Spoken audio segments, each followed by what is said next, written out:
Hi everyone, I'm Ron Corning for Howdini.com, and today we are talking about turning trash into treasure, or at least some great quality fertilizer. We are going to make our own compost, and joining us to help us out is Scott Meyer. He is the editor of Organic Gardening Magazine.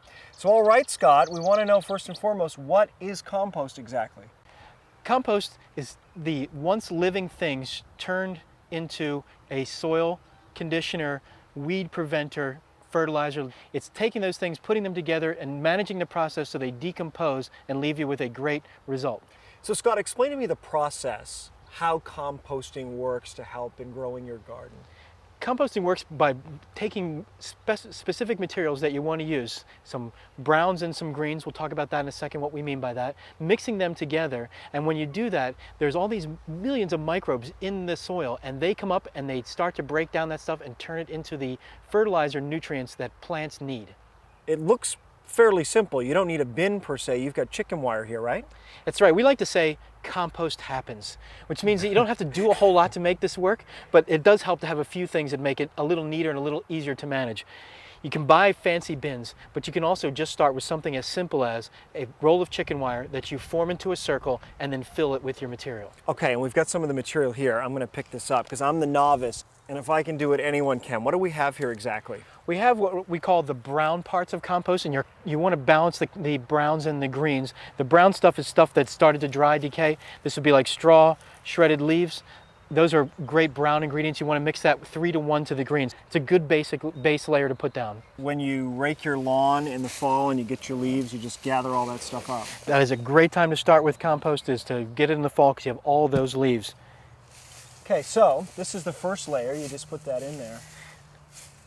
And it's important that the air circulates because you could, I suppose, put it in a trash can, but if there's no air, it's a whole different process. If no air, it will start to smell. If you leave it where there's plenty of air circulation, you will not smell and you will not attract animals, one of the concerns that people have about making compost. All right, so we have the brown ingredients. Next come the green ingredients, and what do they involve? The green ingredients are things that are fresher than that. They're not dried. Grass clippings is an excellent compost ingredient.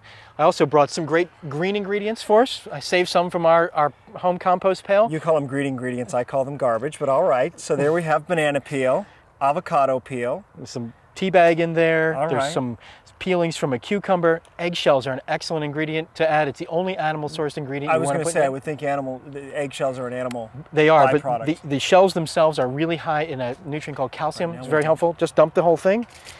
You would also add in here garden plants that have finished, house plants, cut flowers. Coffee grounds is a great ingredient.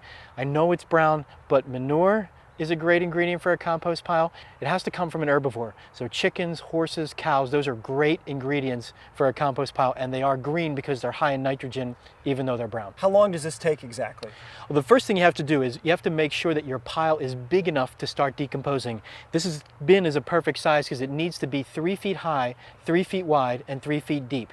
So once you have that, then you'll have the critical mass, the pressure that begins the decomposing process.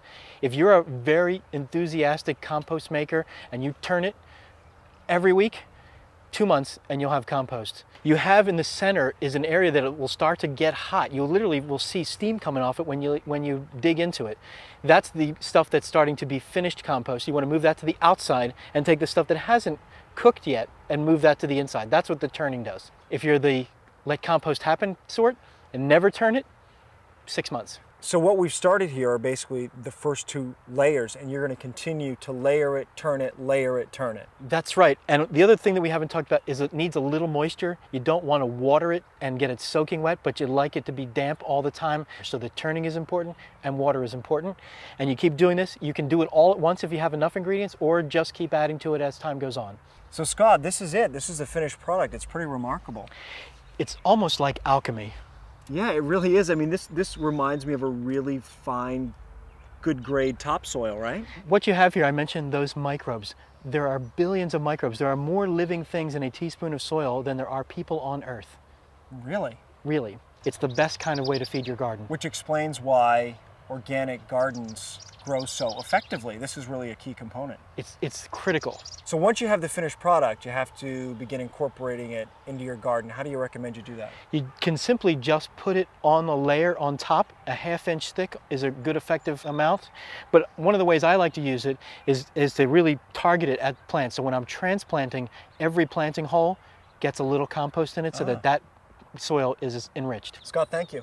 You're welcome. Scott Meyer is the editor of Organic Gardening Magazine, and I'm Ron Corning for Howdini.com.